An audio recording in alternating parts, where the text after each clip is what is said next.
toko ça l'effort il y a qu'on continue qu'on kende le lenge bino au lingi émission izala. Merci beaucoup ndenge boyebi était depuis lobby cour constitutionnel la pesa ki bongo autorisation na ba député il y a 2018-2023 il y a élection au Koleka bazali bongo ya Masisi Ruchuru pe Kwamount apesi bango autorisation il y a qu'on remplir c'est-à-dire ba continuer kozala ba élu ba représenter ba parti wana ya mboka ti seni a organiser ba élection mais na ngambo na kati na bango ba mususu pe ba désister ba lobi kezali anormal ezali humiliation ba ko kondi bango te notamment ndeko François Nzekuye oyo a renoncer na ngwa lobi ye a ko ko siéger te parce que ezali anormal ezali ko kende à l'encontre ya botamboli malamu ya mboka to komeka obeta moli solo yango est-ce que ezali mbeba to ezali procédure moko ezali normal ou bien régime oyo eke na ba excès mission ya formateur face aux enjeux il y a gouvernement Sika, on a l'impression comme si la corruption, le népotisme,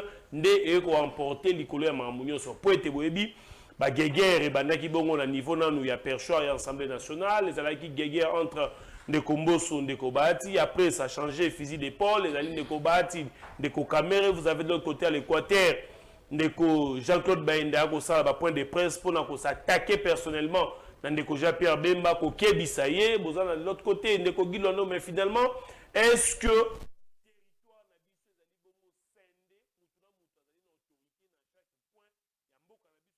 les alliés pays, les alliés régis, Namibeko et Sengeli, la formation politique va se mettre autour de la table pour être dégager le profil où il faut pour chaque province. Tu auras un formateur à Tchébongo interview avant de confirmer comme ministre. Je ne sais pas cette interview va tourner autour de quoi, mais c'est une option qu'on a saluée de vive voix. Très bien.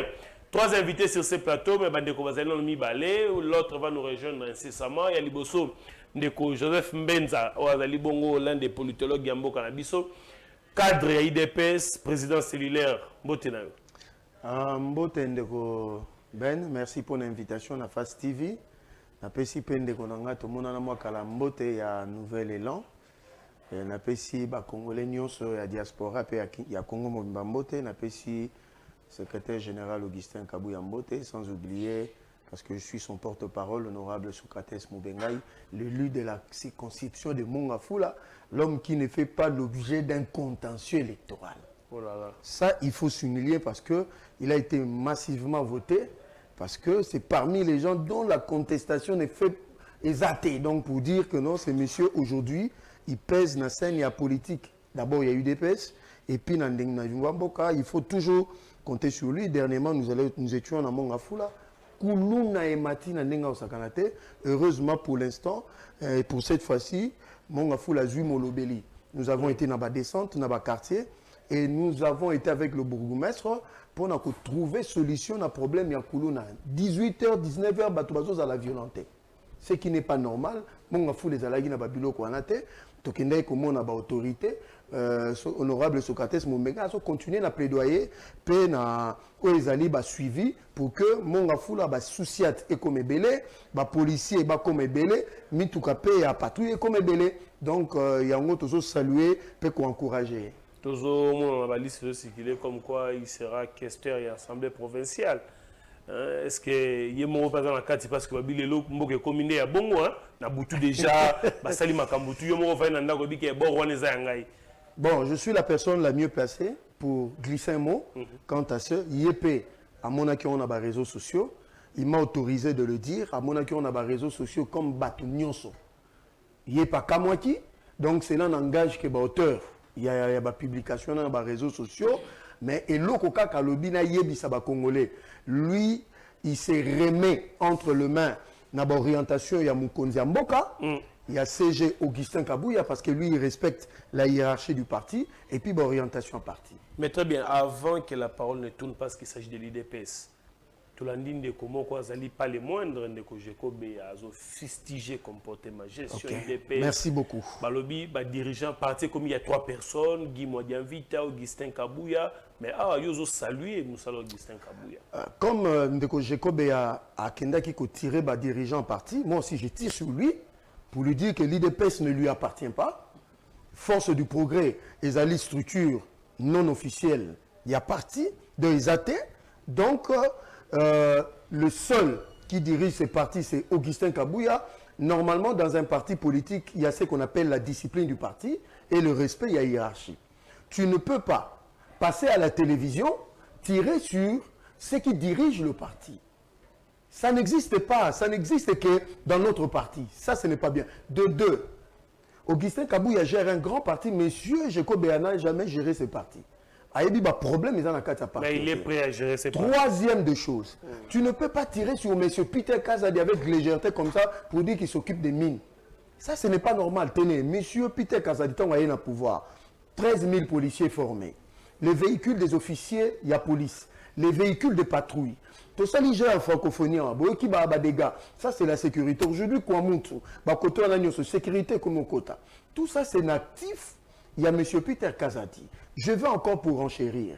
Dans un parti politique, il faut respecter la hiérarchie à parti politique. Au moment où je sais comment gérer mes frustrations. Na la télévision, na banda koloba. Et puis, nous avons PVBL, vous salez beaucoup. Entre Nana et M. Jekobea, Nani Lelo a bénéficié de privilège à régime. Il mène une bonne vie. Dans le jour qui vient, je dirai à l'opinion, dans un média que je suis en train de chercher, contestation à cela qui contre le résultat, il y a quelqu'un qui lui a remis 150 000 $. C'est-à-dire, pour s'apaiser. Nous avons des informations, toujours, c'est la confirmation. Je dirais même, j'aurais appris qu'il se pourrait qu'il a reçu 150 000 $ pour corriger. Donc, dans 2 jours, je ferai une annonce sur ça. Donc, c'est-à-dire, il y a un avantage et un privilège à régime. Mais tu as des accès chez le chef que nous n'avons pas. Alors, il faut taire tes frustrations. Je suis contre ceux qui s'attachent à Augustin Kabouya. Augustin Kabouya, il est notre chef et on lui doit respect. Monsieur Peter Kazadi, il est le VPM. On lui doit respect.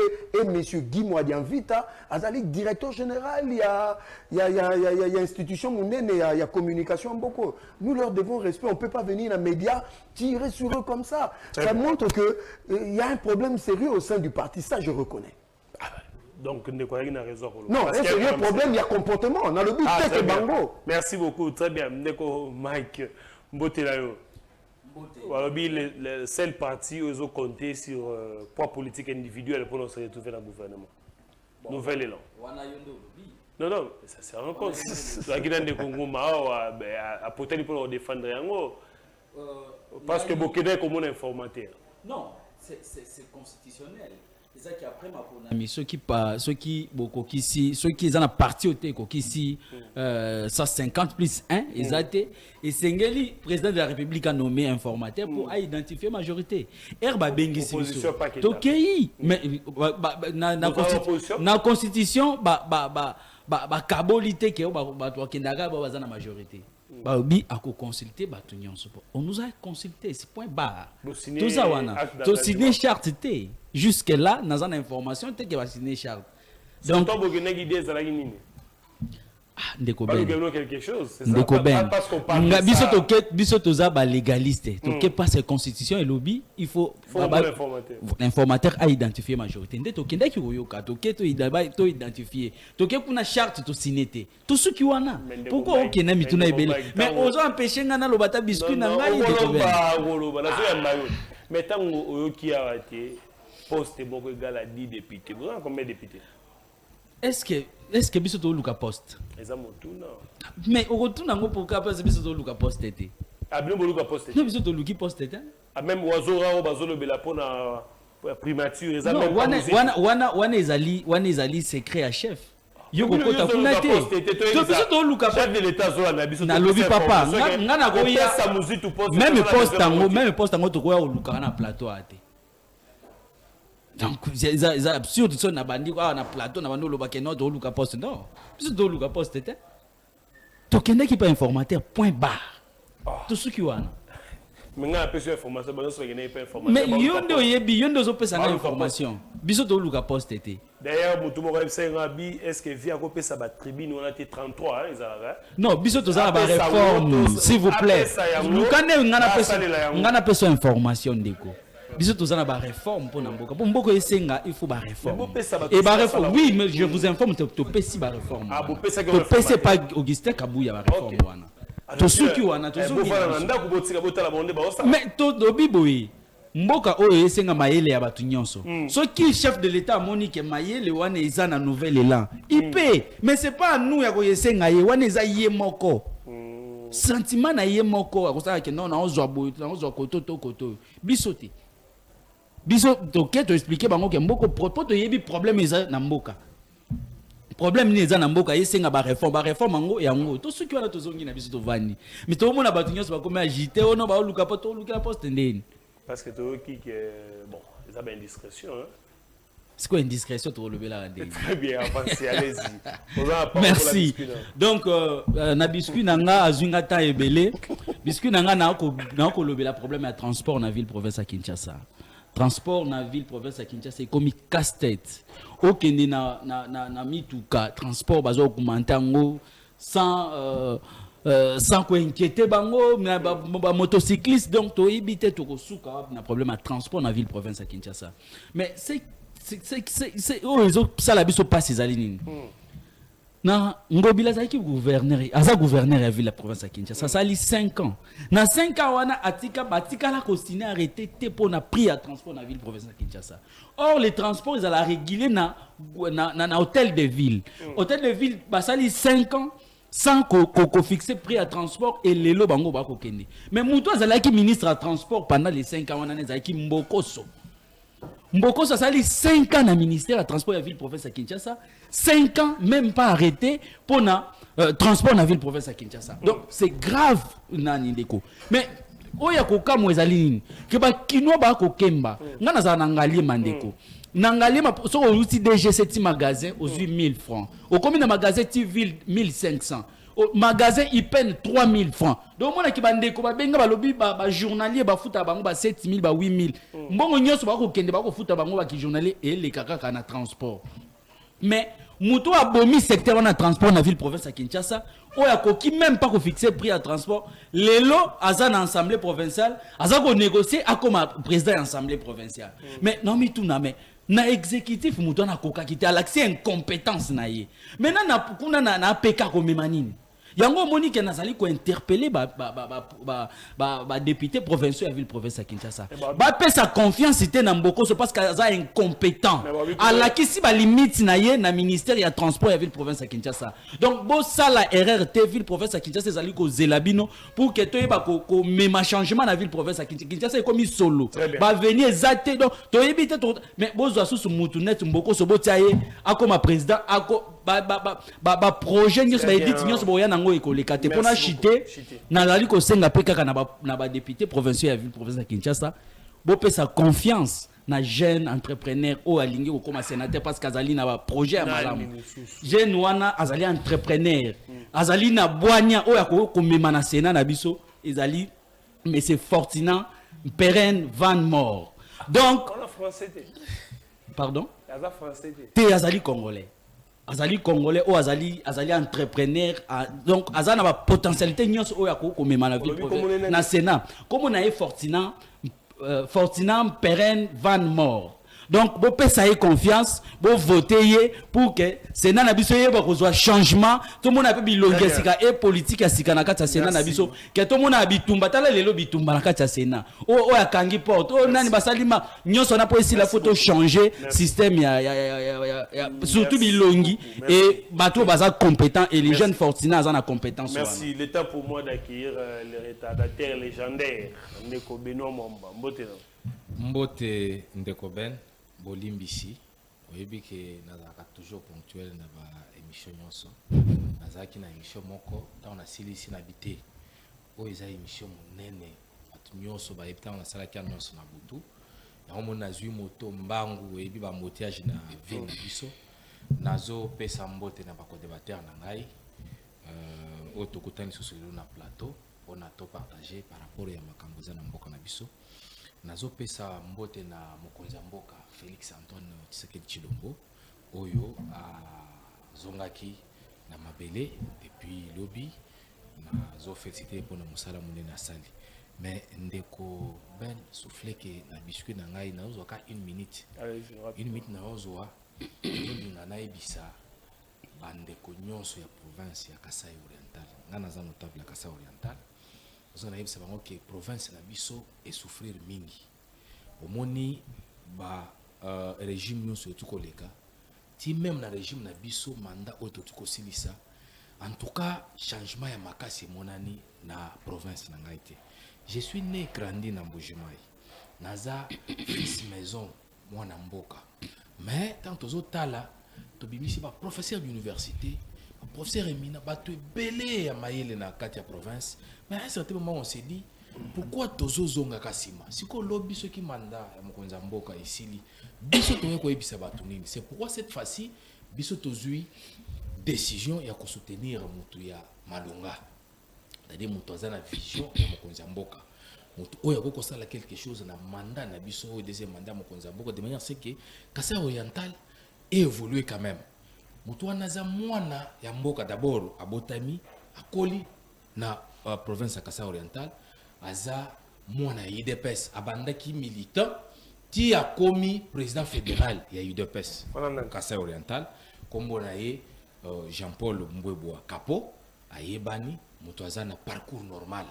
Il faut ba député provinciaux ba soutenir ye azwa province ya Kasai Oriental de manière à ce que akamba province parce que yebi réalité yebi difficulté tozana ndeko ben okoko imaginer banda miba ekufa tilelo tukala kozwa gouverneur oyo akokaki ko relever mibate tozana société mosusu banda ki babenga yango sokako e banda ko sala ba sucré société wana ekufa tozana société mosusu banda benga yango Brasimba obo benga Bra Congo société wana ekufa et comme bazo importer masanga pour que bakende nango na province oyo ngai tozana société moko Sasim société wana ezo sala pour na province te parce que bazo bazo kama société za ba chinois Sasim wana oyo ezalo ko la remplacer miba. C'est pourquoi avec Capo Jean-Paul Mbwebwa aza mwana IDPS aza président fédéral IDPS oyo aza na soutien ana bénédiction ya bana IDPS nyonso Kasai Oriental. Même biso to lobby il faut topper ces provinces parce que asala ki so na normal aza na profil normal et puis ayebi aza na réalité a botami akoli wana to lingite muto vandela kina wa ozolia kitoko lobi okitike o il faut na kendo comme gouverneur et ko simba te cette fois-ci na Kasai Oriental. Merci. Mais on continue le message. Problème exact. C'est osé la programme. Non, c'est un programme. Tant que c'est OK, émission na émission moko monene. Nazo zongere pour que na pese au programme parce que élection est en affaire à moi. Nazo le programme, nazo na programme moko kitoko pour la province. Très bien. Yo moko ko comprendre que aza muto amalonga. C'est la programme. Très bien. OK, merci. Voilà, tozumo tembele la biscuit, on va passer dans les vifs du sujet et Sengeli Bebe depuis août lobby pour continuer à payer autorisation dans la député et à législature à 2018-2023 dans 3 territoires à Mokanabiso dans Kouamou, tout dans la Massisi, tout dans la Bouchourou, à payer autorisation, il y a pour continuer à vendre, à siéger le la député, na ba oyo, ba outu kokota sika tikino seni à organiser pour être seni, alors bah qui élection je crois en juin, je ne sais pas si ce calendrier tient toujours, ce qui est abongo ba ne faut pas siéger ti na juin. Est-ce que ezali pour la François Nzeko ya lobi ezali humiliation, ezali désolation pour naie. Est-ce que ezali mabe, tu ezali malamu ndeko Joseph Menza, vous avez 3 minutes pour en parler. Merci pour na motuna nayo. Il faut pas nous citer M. Nzekouye. M. Nzekouye, ils ont fait leur temps et puis c'est fini ces messieurs-là. Il faut tourner la page à Nzekouye. Il a fait du théâtre là. Nzekouye. N'est-ce pas, à l'époque, à Joseph Kabila, a béni aux élections Salamarate pour des raisons sécuritaires. Monsieur Oano Zolo Banzekouye, un parlementaire, il y a 2018, tant que vous traité loi sur la répartition de sièges, il avait été convenu. Quant à l'impératif, il y a aussi que le territoire, il faut quand même représenter parce que nous sommes dans un état, dans une situation exceptionnelle.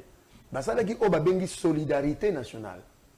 Est-ce que M. Nzekou est un parlementaire était fait dans la télé? Mais il était dans la salle. Ce n'est que du spectacle raté. C'est des gens qu'il faut oublier. Compte tenu de l'impossibilité de la situation d'insécurité dans Kouamoutou et dans la partie à Massissi Ruchuru, ils se sont convenus, comme nous ne savons pas faire des élections là-bas, il est possible de tout fondre la brèche pour que ça a quand même représenté na batu na bango awa babeta quand même mbela na bango par rapport ya suivi à certains dossiers. Boyebi que ba députés provinciaux au-delà ya ko légiférer, ya ko la contrôle parlementaire, ba ça appel ba lobbying par rapport ndeti ndeko nanga François Utoloba que non na terrain par exemple situation mo ekoya na Kasai, il faut que ba député à Kasai ba kene derrière ba konzia mboka ba entreprise publique ou bien ba projet faire en sorte que Cour constitutionnelle a validé le mandat, il y a des députés de manière définitive, et que Routchourou Massi, c'est quoi, Moutou Bazana Batouté, je crois que Engoz a la signe à Mabé. Et moi, même dans le cadre de la partition en Mboka, parce qu'il n'aurait pas eu de représentants. Donc, sur le plan même, il y a symbolique, il y a Mboka, il y a unité nationale, ça vaut ce pesant d'or. Parce que ce Bolobé que non, comme là-bas, élection ils n'auront pas de députés, ça aurait donné du langage, n'a pas ennemi pour dire, bon, moi, on est parti Est. Moi, j'encourage les députés, bien que Baza est lutté, mais la période après, je suis pas lobé la côté na bango. Mais c'est pas congolais belé bazo banga makambo ya Congo hein, balobi na juin, je vois siéger une année, 2 ans et tout. Non, le problème quand la CENI dit qu'il y a possibilité dans le mois de juin, parce qu'il faut que tu aies la paix Massissi na Rutshuru. Ce n'est pas tout Massissi, tout Rutshuru qui est occupé. Il faut tout la vérité. Quand tu ezali sécurité moko, ezadu na guérilla. Aujourd'hui, petit à petit, il y a toujours salué le VPN putain a dit oh Jacob Beazo tiré comme ça. Je ne sais pas quand est-ce qu'il peut gérer un ministère, le col, un ministère intérieur, pour tirer facilement. Non, mais je l'ai suivi, il réfléchit très bien.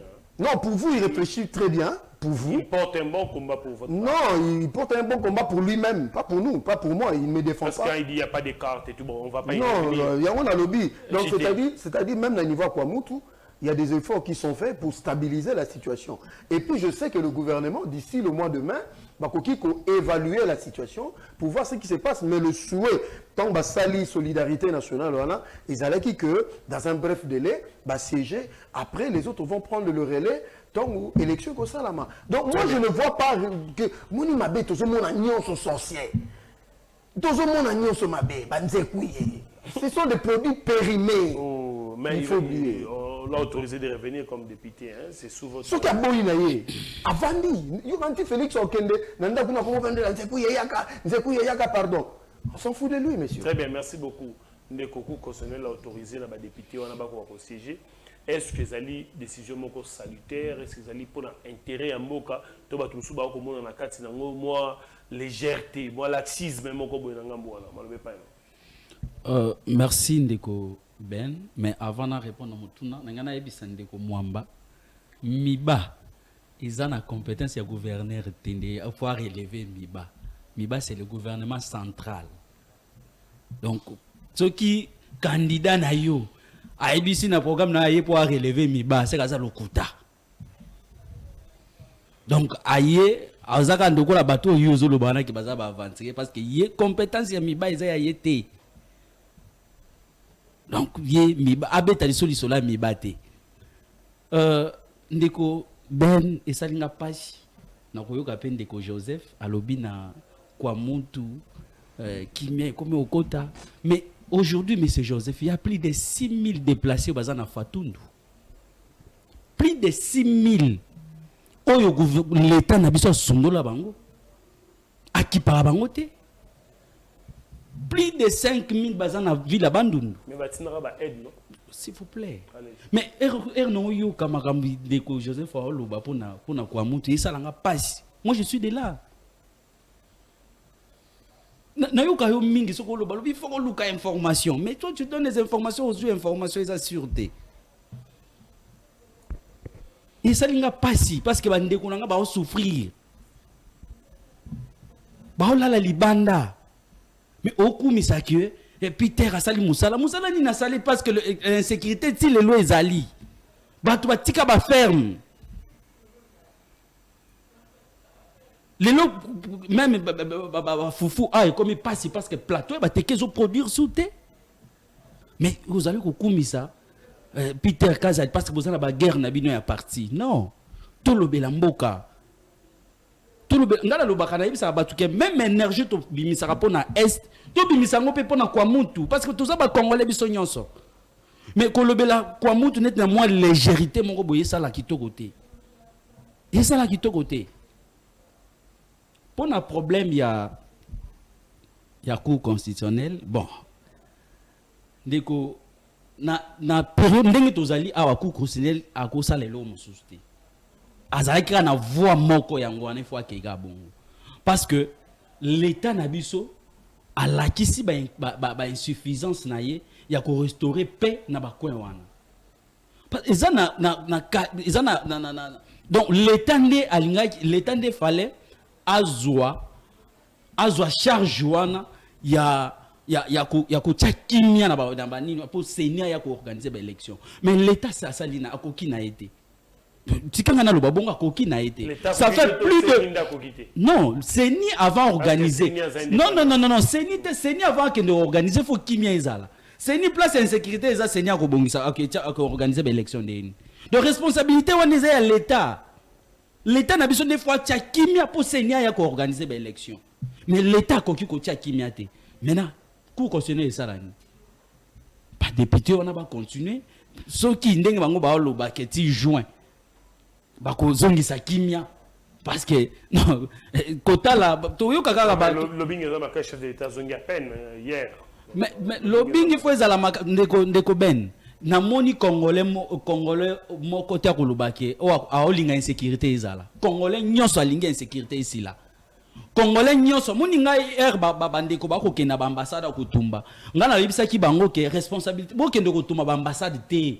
Responsabilité tata na biso ezali Félix Antoine Tshisekedi Tshilombo yende mutu fois sala nyonso yembo ko kutayisa biso ke nako soki ko kufa na ko kufa pour na sécurité ezonga yende fois donc lobbying ozolo ba wana oui moi je l'encourage à continuer à lobbying parce que tozana pour ça kimia ekota problème na biso eza kimia ekota donc ndenge cour constitutionnel à lobby ba continuer moi je pense que ba go continuer na bango parce que l'état na biso alakisi ba limite na ye oh koki ko tia kimia te qu'est-ce qu'on peut faire parce que kimia zate seni azana eloko ko sala te seni azaka azozela ce qui l'état te kimia yenda organiser ba élection. Très bien, merci beaucoup Ndeko Beno.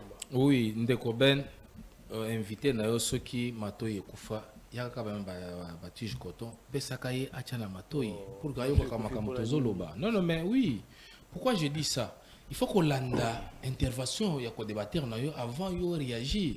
Ngana lobité que gouverneur ne mutoko kende ko relever mi ba ce n'est pas ce que j'ai dit. Vous savez tant que dans la société na province ba défenseur ya ba société wana même ba contrôleur ba dirigeant ce sont les autorités locales il doit savoir ça et ce qui a habité wana autorités locales t'expliquer na nzela non c'est important ba toi là biso ba yeba mi baba na ba gérer. Mais qu'est-ce que tu dis là? Voyez comment il dérange l'émission. Non, je ne dérange pas, expliquez pas l'émission. Si vous n'avez pas un bon gouverneur, oui, il faut étayer. Si vous n'avez pas un bon gouverneur, comment est-ce que fonctionnement il y a province au Salama? Comment est-ce qu'on peut bien surveiller les sociétés qui sont dans la province? Alors, on doit voir les bons dirigeants. On doit voir les bons dirigeants. Alors s'il ne comprend pas, ça ce n'est pas mon problème. Et puis quand il parle ici, que vous parlez avec une légèreté, chef naye, combien de fois à l'écran de la télévision pour que alobela makambo ya insécurité? Non seulement na Kwamuntu, na Est de la République, oyo biso botu moyo tozana ba plateau de télévision. Botu moyo mokonza mboka, kokomani banda koma. Dilelo solution ina trouva. Chef naye. Si ce n'est que le problème, banda va te poser problème à 300 maisons, tu le belaga yangote. Et qu'est-ce qui peut donner comme solution à Makambo Est? Qu'est-ce qui peut donner comme solution comme na Makambo Kwamuntu? Il n'a pas une leçon à nous donner. Il a été Premier ministre Namboko à Salé, le côté ce n'est qu'acheter les parcelles. C'est là où il a eu même des problèmes avec Ndeko Eliezer. Qui ne connaît pas ça, papa? Tu n'arrives pas à réfléchir. Alors, moi je te dis ceci. Toi ne crois pas que Batbazo le Belakaka Bitumba Oyo Ezana Est de la République. Quand on parle ici tout le temps, tu le Belaka Makambo Bitumba ya Kwamuntu, tu le Belaka Makambo Bitumba ya Est, tu le Makambo Kamona Sapo parce que peut-être vous n'avez pas d'informations. Jusqu'au jour d'aujourd'hui, il y a aussi des petits problèmes avec Kamona Sapo. Et Mokonzamboka, service de renseignement, ministère de la Défense, Bala Lakate. yo ko pousser ngana ya ko étaler stratégie ya sécurité na plateau oh était mon frère. Alors tant bazolo baki avancer ezali, cela ne veut pas dire que quand débatteur na ngaya lobby que bitumba ici na kwa muntu. Non, il a dit il y a des avancées, il y a des efforts qu'on est en train de fournir. Alors pourquoi vous ne pouvez pas reconnaître ça? Et même si aujourd'hui bino ba opposant bolinga kaka kozwa makambo bitumba wana kotia na mutu na biso comme si vous n'avez pas une part de responsabilité. Bitumba wana ezota la opposition te, ezota la majorité te. Lelo oso bazumboka oyo okoya ko lobela nouvelle la wate na okoya ko lobela union sacrée wate. Nous devons tous prendre conscience. Pona koyeba ke bitumba wana ezo préoccuper mutu nyonso na mokonza mboka na biso. Moi quand je viens parler ici que bawe bazana est il faut ba fongola miso. So ibo moni banguna na kati na bino, il faut déjà bo dénoncer. Et ça façon peut aider de manière à ce que tout détecter banguna et puis tout si c'est bitumba wana bande bazo kufa 10 jours au jour na de la République. Comment tu vas kufi? Biso na esengote. Ceux qui ont un esengo parce qu'on vend na yo zabie. Biso na esengo. Zona mutuna na ngai autorisation. Omoni mutuna kaka ndeke bande ko ba otikoloba ba ndeko na biso ebaza na ba province wana baza pe na posa ya représentativité na hémicycle. Il faut baza pe na bato oyo bakolobela bango. Oyebi ke biso toza bokonzi oyo bato wana nyonso baza nango eza ya biso wana eza reconnu na constitution na article 5 ya constitution na biso nde tozopesa bango bokonzi. Mais maintenant ça c'est un cas particulier. Un cas particulier parce que bitumba ezali mokonzi mboka na gouvernement bazobundake basilisa. Mais en attendant bitumba esila en attendant ba effort nyonso mokonza mboka na gouvernement bazo sala, il faut quand même qu'il y ait une représentativité ya ba province wana na kati ya hémicycle parce que baza pe na ba problème très sérieux oyo ezo senga ke ba représentant na bango ba lobela yango na hémicycle. C'est pourquoi c'est ni à lobby ko conseiller lobby comme ça ba oyo bazalaki na parlement na mandat passé ba ko continuer, c'est pour un temps.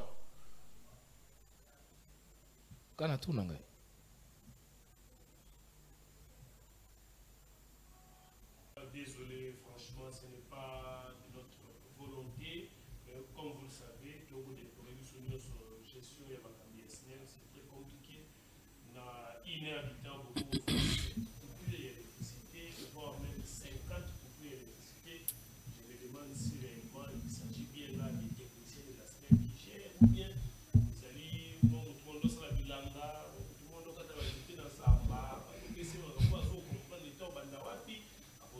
c'est vraiment regrettable. Nous ne travaillons pas dans les bonnes conditions. Vous voyez que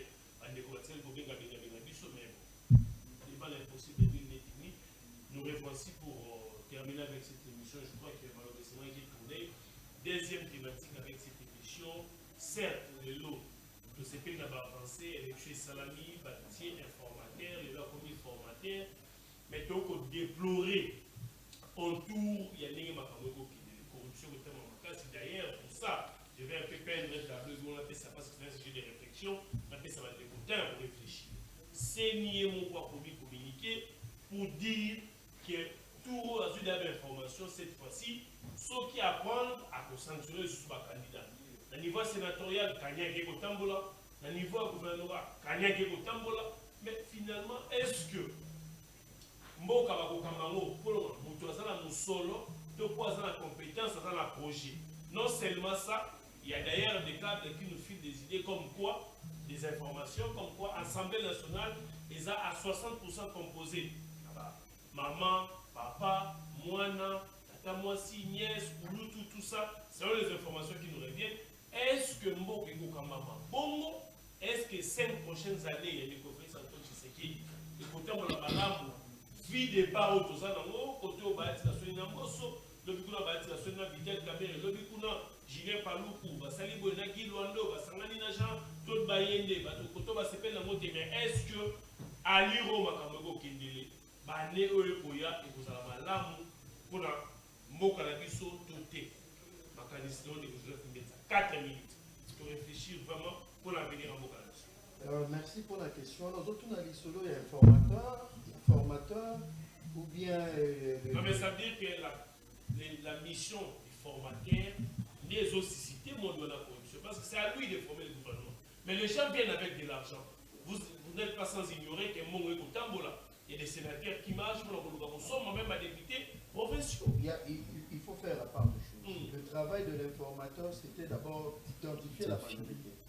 C'est là je salue M. Augustin Kabouya pour ce travail extraordinaire au niveau de l'Assemblée et au niveau du travail qu'il est en train de faire. Donc voilà un peu. Donc je disais, M. Augustin Kabouya a fait du grand travail au niveau comme informateur, bien qu'il y a des gens dans le parti qui tirent sur lui gratuitement comme ça.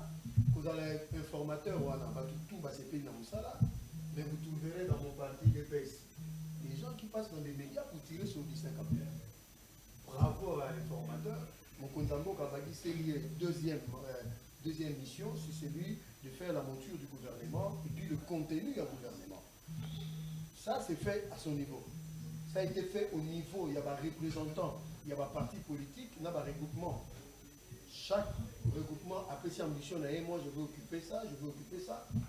Donc, sans oublier que l'USO UDPS est la première force, et puis l'AFDC, avec 115 députés nationaux et provinciaux, je me limite à ça. Mais c'est le début d'un problème avec ça, parce que l'INC dit qu'il est la deuxième force, et pourtant l'AFDC, de l'autre côté, il parle de la deuxième force, tout ça. C'est à quel niveau ça doit être? Non, sur le pour l'intérêt, il y a pas de marche. Non, il faut évacuer que ce sont des enjeux politiques.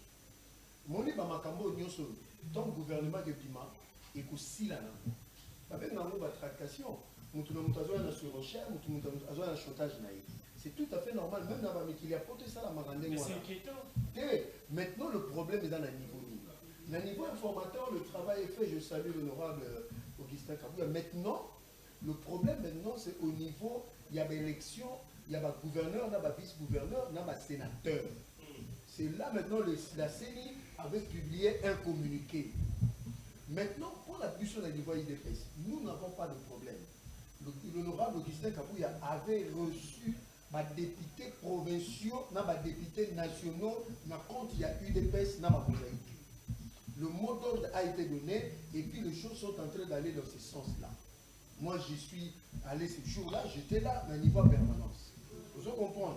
Et en Lélo, ce qui est inquiétant, c'est beaucoup plus candidat. Bon, c'est vrai, Lélo, selon la Constitution, moi j'étais parmi ceux-là, pendant que c'est la modification de la Constitution, l'élection du gouverneur, du sénateur, et ça l'appelle un suffrage direct.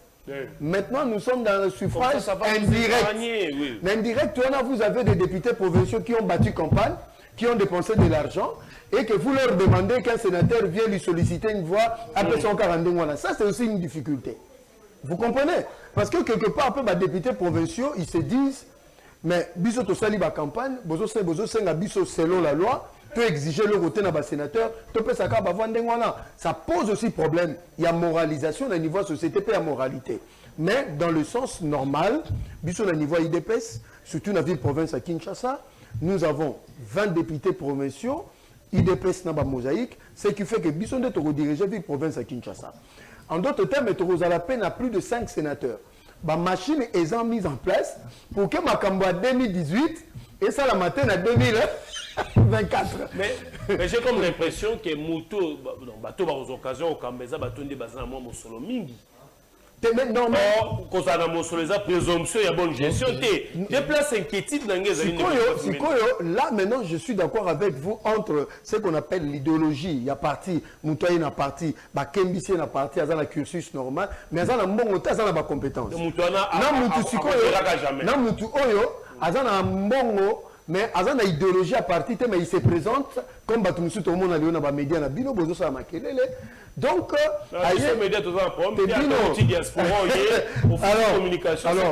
alors, vous voyez, ça pose problème. Dès que ça, je peux le dire, Bitumbeza Makasi, entre M. Deo Kassongo et M. Daniel Loubaki, Bumba Loubaki, qui est de l'IDPS, qui n'est pas de l'IDPS. Sans compter aussi Diabanza, qui est là, sans compter aussi. Bon, je comprends déjà, c'est compliqué. Mais ce que je peux rassurer, dans l'IDPS, moi j'ai fait mon choix. En ce qui concerne le candidat gouverneur de la ville-province de Kinshasa, c'est M. Daniel Loubaki, Daniel Bumba Loubaki, parce que ce monsieur a un parcours élogieux à niveau IDPS. Vous comprenez? C'est un fils maison, un pur fils maison. Dans un peu, c'est exemple simple. Au moins, il a l'avantage avec M. Daniel Loubaki, c'est un député national. C'est-à-dire qu'il a de l'ancrage dans la ville-province à Kinshasa en termes d'élection. C'est-à-dire, Aza déjà n'aura. Vous comprenez? Il présente un bon profil. Et puis, c'est un fils IDPS, ce n'est pas fabriqué, s'il vous plaît. Donc, pour nous, IDPS, nous disons, et puis deuxièmement, Kinshasa doit être géré d'une manière, parce que je ne suis pas contre le Kassaïen, mais les sensibilités obligent, la géopolitique oblige, c'est soit le Bandundu, soit le Congo central. Il s'est fait aujourd'hui, M. Daniel Bumba Lubaki a un avantage parce que c'est un né-Congo. Ah, ok. Vous comprenez? C'est pas un Luba parce que ce n'est pas un Luba. J'ai vu une photo, il était entre le Sphinx et puis Maman. Donc c'est un fils maison. Remarquez, même avant que Félix ne soit président, il était toujours dans le parti. Donc c'est vraiment un pur produit IDPS que Netiskobo et Monique Makoki et Zamingité, tout le bango n'engwana. Mais c'est un vrai fils maison. Mais vous trouverez qu'on corrompt certains cellulaires. Moi, je suis de la cellule. Je suis dirigeant d'une cellule. Pourquoi on n'est pas venu me corrompre pour que je fasse une déclaration? Parce qu'on dit que Déo a obtenu le soutien de tous les fédéraux de la ville. C'est faux, archi faux. Qui vous a dit ça? Ce sont quelques personnes qu'on a soudoyées, qu'on a donné l'argent. Ils ont fait des déclarations. Nous, les cellulaires, nous, les fédéraux. Est-ce que ça se passe comme ça? Normalement, dans un parti politique, il y a ce que l'on appelle la discipline. La discipline voudrait que, bon, si que la chawana, le secrétaire général Augustin Kabouya, il y a même toi pour présenter son candidat. Mais oui, comme il a déclaré, pourquoi les gens ont peur de la décision du chef du parti?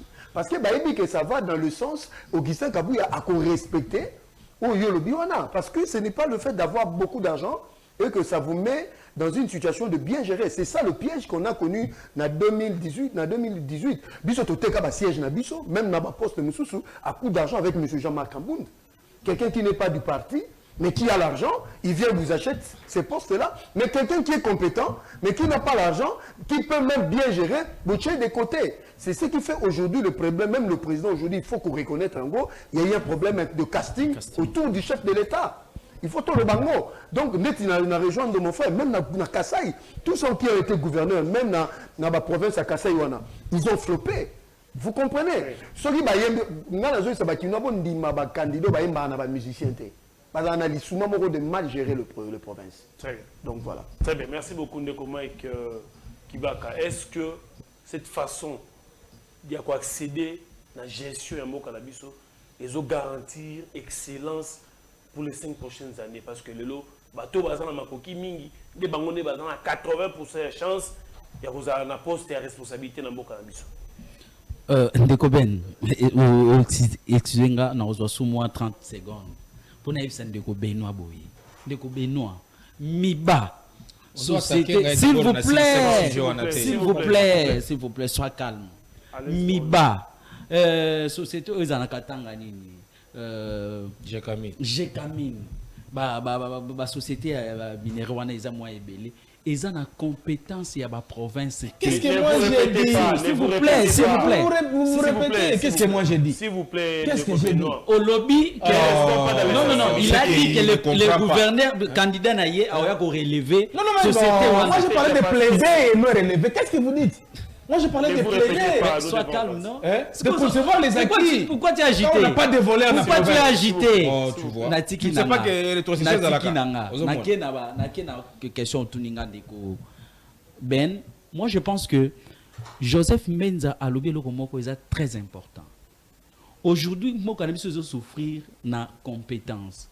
Et souvent, bateau bazan compétent, bazali bateau bazan ba moyen pénaté. Et mboka na biso ba komi côté kaba poste ba komi côté kamamunyo c'est comme mbongo pour lelo muto akoma député pour akoma sénateur pour akoma gouverneur il faut somba ko somba et ba conséquence oyo wana ezo répéter ezo quitter pas ya peuple yango peuple tala lelo ville à Kinshasa on a débit nanga na loba makambo ya transport. Est-ce que vous pensez que un monsieur le Kolangobila akoki ko gérer mboka o Kinshasa o? Mais ce que j'ai réalisé pour na babilo kozoloba awa ba asombi apesi ba député mbongo ba voter telle conséquence lelo c'est ba kinwande ba ko subir. Donc problème pe mususu eza na kati ya ba parti politique. Je pense que ba député ba ko respecter ba mot d'ordre ya ba parti politique. Parce que mission ya parti politique pe eza ya ko former ba cadre. Parti politique herbe ko lutter pour que vous ayez pouvoir, il faut pas former ba cadre ba ko gérer mboka lobby. Et ça c'est que vous pouvoir comment on Lucas ko banani ba ko gérer. On a pas comme problème mususu Ndeko Ben. Donc on mona que compétence totie yango sima liboso nde totie mosolo et soki tozwi na 5 ans passé ya mwana mboka ndeko Félix Tshisekedi soki to résumé yango omona ke ya que des événements ya ba corruption ya ba détournement nde oyo ezalaki likolo ya nyonso oyo ngai na ko souhaiter te que na deuxième mandat na ye et comme lisusu mais déjà na ba soupçon tozali ko yoka lelo ba sénateur ba nani ba montant ezali ko bima ezali ko bangisa biso surtout ville province à Kinshasa ko bangisa biso et aspect mususu ndeko mbeza kenango ya aspect ya géopolitique que ville province à Kinshasa isa ba Congo to bandundu nde ba gérer kango c'est pourquoi ndeko Joseph yebisa ndeko ozo soutenir ngape na o soutenir ye oui na soutenir ye mbala moko yebisa nga na soutenir ye parce que pardon pour ezalaka bongo oui pour ezalaka bongo troisième chose au lieu que to ya ka wana ba débat peut-être même ko soutenir nga na soutenir ye mais il faut pas pesa nga siko programme na ye nata la programme na soki za malamba le vrai problème sous ces années vrai problème sous ces années au moins que mutu parce que azana mosolo batu ba otala programme azana ngote ba otala ga mosolo na ye et conséquence to rezo Argentine mususu conséquence to rezo ba ministre le kwa ba mbokoso non mais mbokoso abomi transport na ville province à Kinshasa lelo soki batu ba souffrir ezali papa wana lelo bana Kinshasa so ba souffrir na transport ezali ye comment pour la première fois na ville province à Kinshasa batu ba sala 5 ans sans qu'on fixe prix à transport mais lelo toyoki na makamwana azali ko sala ba tractation comme président assemblée na APK non ça on peut pas permettre parce que azam médiocre nan papa wana parce que donc na rochité que même ndeko Benoît ko soutenir nani gouverneur na ya ko élever miba mais ayana na programme na yezani ni pona Kasai oriental c'est ça ba débat minutes oyo il faut la débat sur ba programme ya ba gouverneur ba oyo la biso na ba programme ni mais lelo communication asa candidat azo pesa combien donc ils ça la passe poto akina poto ça fait 30 ans yé anga comme gouverneur mais ce qui a na programme na yé so asa na programme yo za ego ça la débat peut-être asa na bateau à travailler na bango a cause la za ki musika mais asa na bateau à travailler na bango ba go pesa ba problème wana so ka ça le programme il y a pas de problème mais oh ezali important ezali ba présenter biso ba programme na bango pour que to juger bango c'est là ba programme na bango c'est pourquoi na ko senga ndeko Joseph ba yela nga programme ya ndeko ya a ko soutenir pour nga pe na soutenir. Il a présenté son programme aujourd'hui dans une chaîne de la place ici à Kinshasa, son candidat. Très bien. Ndeko Benoît, Kanyaka liboso ya ba compétence. Des bons pour les 5 prochaines années. Merci Ndeko Ben. Quand on a relevé le débat, c'est très important. Mais nazo zongela isusu. Nazo féliciter nanu honorable Augustin Kabuya. Pourquoi nazo féliciter bona musala oyo mokonza mboka apesaki ya kozala informateur. Asala ki musala kitoko.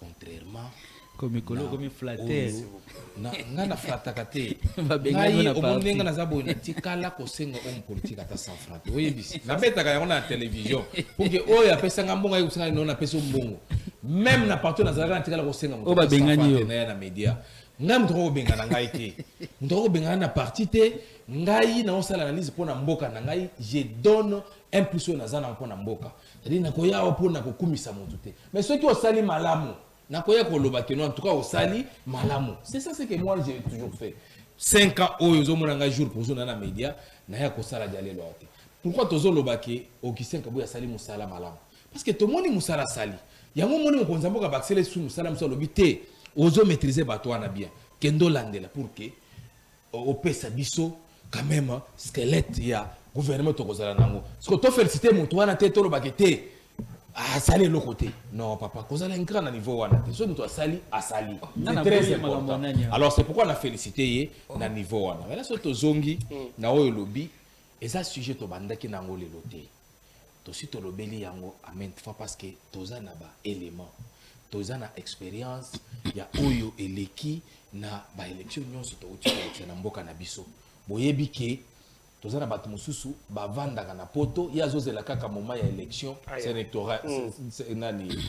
sénatorial ou bien élection ya ba gouverneur pour que aya ko postuler pourquoi parce que ayebi ke naza na mbongo kuna olie oya awa oye ba problème toza nango pour que osunga biso mais yo zo lokambongo pour que obomba oya nango na moment ya élection eloko na plateau muntu moko te akokondima yango biso tolobi boy cette fois-ci la pouvoir est biso peuple toyebi que sénateur gouverneur et za grands électeurs bato votaka bango mais ba grands électeurs na biso ndeto votaka bango c'est-à-dire soki bopesi biso bato oyo bako aider mokonza mboka cette fois-ci biso ba indicateur de masse tokoya koyebisa peuple que non totelema parce que nous n'avons pas droit à l'erreur cette fois-ci au monde ndenge batikeli biso ville oyo soko o éviter bato na biso ya parti wana Chantini Ngobila ba ko bando ko tangela yo ba avenir oyo asphalté oyo sali kende kasi omona ba avenir wana ezate etikali na ba papier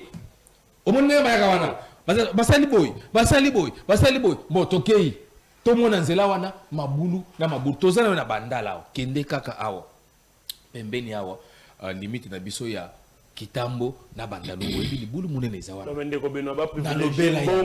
alors c'est là où j'ai dit il faut privilégier compétence c'est-à-dire tant que moto azoya devant yo député provincial oza élu ya peuple yoka moto yoka projet de société na yoka programme na ye c'est sur base de ça que komona ke moto d'abord il maîtrise la ville de deux il a un bon programme akoko relever ba défi tozanango mais to komona mutu mususu abotama na Kinshasa awa lokola zakana ye Kasaye ayoki ke élection ezali akiti na Kasaye ayebi même pas que ville à Moujwa zakana commune de commune ayebi même pas ba kombo ya ba commune wana ayebi même pas ba difficulté tozanango mais difficulté zana mbongo ayebi ke député wana abimi azana eloko te azoluka lupango parce que mikolo yo na yokaki biso tozana mutuka bezana azoluka mutuka azoluka mapango ba ndenge ba neko kitana aéroport ayebisi yo ebele bazame pa na bisuka ya kolala sikoyo balobi c'est une occasion bazo senga ba 50 000 ba 70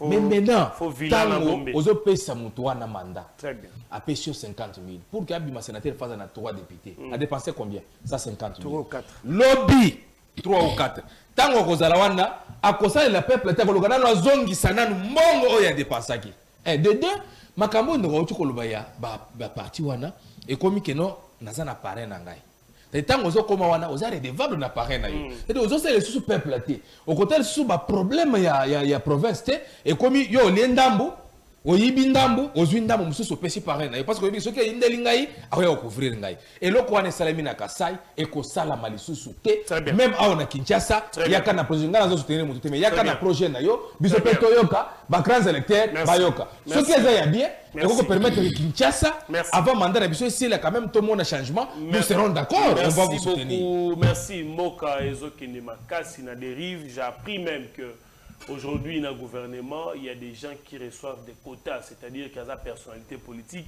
il y a un droit qu'il y a des personnes dans le gouvernement. Il y a donc ça veut dire comme ministre, il y a tel ministère, il y a combo, il y a moutou intel. Il y a des petits, Ata baza incompétent, ba yedi le côté. C'est quand même compliqué, même dans le niveau beaucoup mais on a appris qu'il y a des gens qui sont nommés comme ça. Ça veut dire que dans le réaménagement, qu'est-ce qu'on fait? Des petits tchakuna.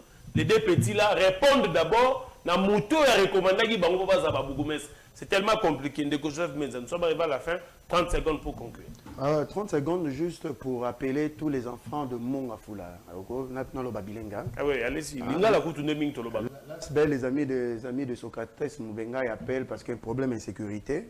Donc, rencontre Moïse Mounene Poto Lobela insécurité. Honorable Socrates Moubenga Rosana élu Moussoussou pour en parler. Donc, l'invitation est lancée à tout le monde. C'est dimanche 10 mars à 15 h dans la salle polyvalente du groupe scolaire Tumba, référence terrain football, derrière la paroisse Saint-Noé Mawagali. Donc, hein? Moagali. Donc l'invitation est lancée à tout le monde. Boyawana, Torozalawana, pour tout juguler toute la solution pour un problème d'insécurité. Voilà un député provincial. Abengisi Binonioso, honorable Socrates Mbenga Torozalawana. Merci beaucoup. Très bien, merci Nekoma. 30 secondes. Na 30 secondes nanga nazozongela ko interpeller ba député provincial ya Kinshasa.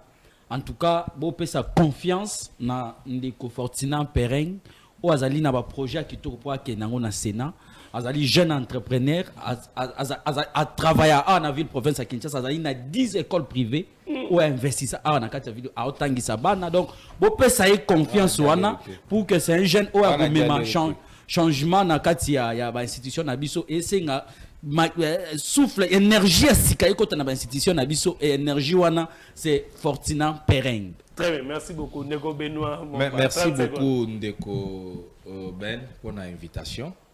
Limbisa kinga déjà pour mon retard, mais sinon naza notable ya Kasai Oriental. Tozo bonde la province la biso. Toyaka pour na fanatisme te, mais nazo yebisa ba député provinciaux ya Kasai Oriental qui ba fongola biso. Parce que à la fin ya mandat ya mokonza mboka tozali kamagala ko yebisa ba tout te ba ko yebisa biso lobi ozaki na bakonzi bosali ni et pas na biso photo bongisa. Alors tozana moto oyo azana projet ya bien, azana cursus normal, asa gérer, azo continuer ko gérer les ressources humaines na UDPS asa président fédéral eza Jean-Paul Mboueboa Capo azo mérité ko kamba province que tozela moto autre Kinshasa ayebi ba difficulté tozana ngote ba érosion eza na Kasai Oriental wana vous pouvez voir l'idée nzela ezate mai ezate courant yango tozo tirer kaka lusinda tozo yebisa qu'il faut akende. Pourquoi? Parce que Kinshasa problème ya mai na courant ba province même finalement tozo kende. C'est pourquoi ba députés provinciaux basala monso pour que Jean-Paul azala wana akamba ville wana. Très bien, merci beaucoup de nous avoir suivis. Restez branchés au programme de Face Télévision.